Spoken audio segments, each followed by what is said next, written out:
I've spent a good amount of time in Africa, and this is a bit of a love poem for a number of the people who give a great deal of effort to trying to change the world. And it's called Flat-Chested Girl from the NGO. No, she has the advantage here. She could quicken somebody's blood, and her nose is pierced with a little diamond. It glints, a flare, spark, feather of eroticism floating above what she says and says she knows. And she has a Jeep.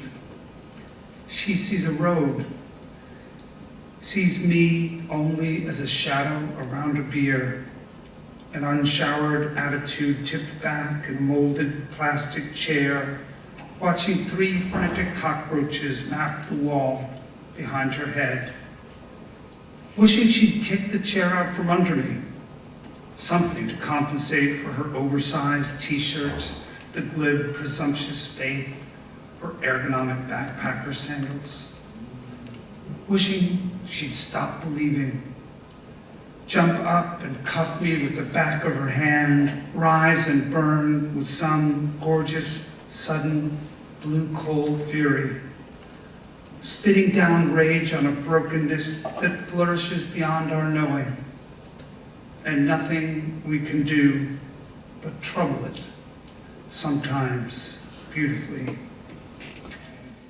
Living on someone else's money. What it means is flowers always on the table. Flowers faking it gracefully a few more days in collectible glass and silver ways of holding colors no longer living. Flowers you didn't choose yourself, names you didn't learn, extravagances you don't admit you take for granted or sometimes even tire of. Flowers and this panic. And for me, I grew up on a dairy farm in upstate New York, near Cooperstown, and I'm going to read just a few poems about that. And this one took place, sets a tale that takes place on a Sunday afternoon, not unlike today, in June. It's called Chorus of Animals. And on that farm, the pitch and fever of pigs singing, cut by the crack and thud of a .22 pistol when we shot and slit them, boiled them in barrels. Here a warble, there a hiss of geese davening in the yard, chasing dogs, pinching children, until we snapped their necks and stacked them in a freezer. Here a whimper, there a wailing of cats begging milk, coiled, wild and frightened, stuffed in feed bags and drowned in the pond. Here a bellow, there a moan of arthritic yellow cows, dry, too old, pushed and dragged to a truck to the dog food factory. And on that farm, an auctioneer comes chanting, E-I-E-I-O, here, there, a story abandoned, tractors, all the animals, the sofa, the car, and on that farm, a family broken in empty June. Here, there, no one singing, E-I-E-I-O.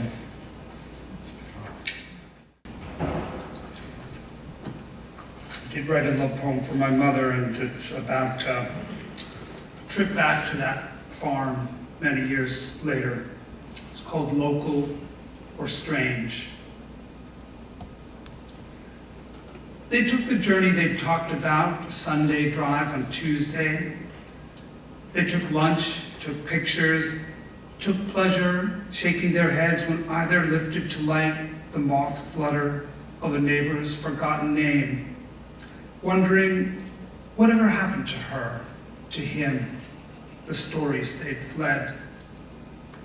Their past looked small, almost comical and frail, needing them more than they were willing. But they left it there, both mother and son surprised to settle for making it ordinary, going back at safe speed to a landscape invented before safety, maneuvering along edges, the simplest geometry of return, tracing circumferences, marking the boundaries of field and shelter.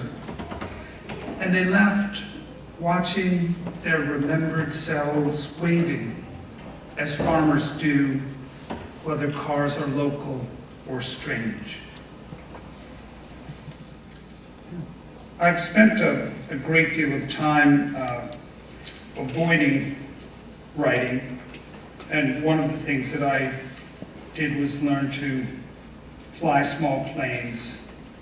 And this is a poem that's about something critical to that, called Learning to Land.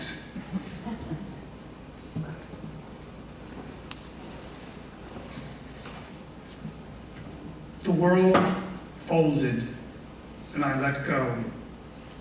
Cuffed, shoved, and kicked down, my single-engine Cessna dropped through black boot clouds and rain. Though I was mugged and tumbled, it's actually difficult for a small plane not to fly. The propeller lashed the air and the plane jumped through the window of late afternoon, leveling off a few thousand feet above the Earth's belly, its easy rise and fall against a ribcage of trees and road. There was a slow lift from the body beneath me breathing. The world unfolded and I let go.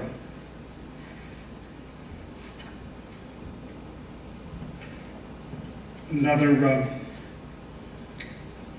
dilettante distraction I've had is taking boxing lessons. My orbit. I spar with a boxer who'd destroy me if this were anything like fighting. But on this wood floor, I am what I pretend to be. My hook blisters, my jabs blind. I'm the sun in a Copernican circuit of sweat and bruise. Enter my orbit at risk to your own. My wild swings will scorch your fields and bleed the sky. Defend yourself. Defend me. I have a chapbook of poems coming out in the fall called Bruise, like boxing bruise. My nephew, one of my nephews, said to me a few months ago, why does everyone say they get a broken heart? If the heart's a muscle, you can't break it. So I wrote this poem, Torn is Not Broken. You might blade the heart, short black thrusts. You might cross-cut, dissect, rip, sever, set it out on a paper plate to watch the peck and flee the small yellow birds on the porch. Feed the dogs, boot heel or acid burn the muscle, starve it, freeze it, wrap it in wire, rot, waste, weaken, but torn is not broken. My brother asked me not to read that poem to his sons. A poem called A Possum Entering the Argument. We're talking about when we met, and you say it was easier to fall for me thinking, I'll remember this pause. It was likely I'd be dead by now. Talking, falling, waiting. Have I undone what you've tried to do? You say no. You say the surprise of still being is something being built. the machine of our living, this salt work of luck, stylish, safe, comfortable, and unintended. Meanwhile, I haven't had a chance to tell you, but our lovely little dog has just killed a possum. Maybe it's unfair, a possum entering the argument here, but I lay it down before us. Because an ugly, dying possum played dead and didn't run, its dubious cunning was brought to an end outside our door by our brutal, beautiful, and very pleased little dog. So how do I say that this is not about death or sadness or even whether you really first loved me thinking I'd be dying young?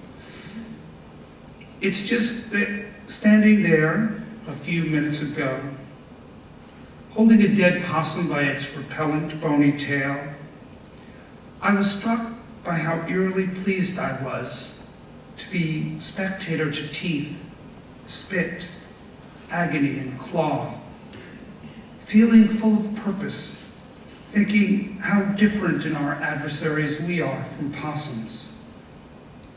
We try love, the fist of words, their opening hand. And whether we play dead or alive, our pain, the slow circulation of happiness, our salt and work, the stubborn questions we endlessly give names to, haunt us with choice. Thank you.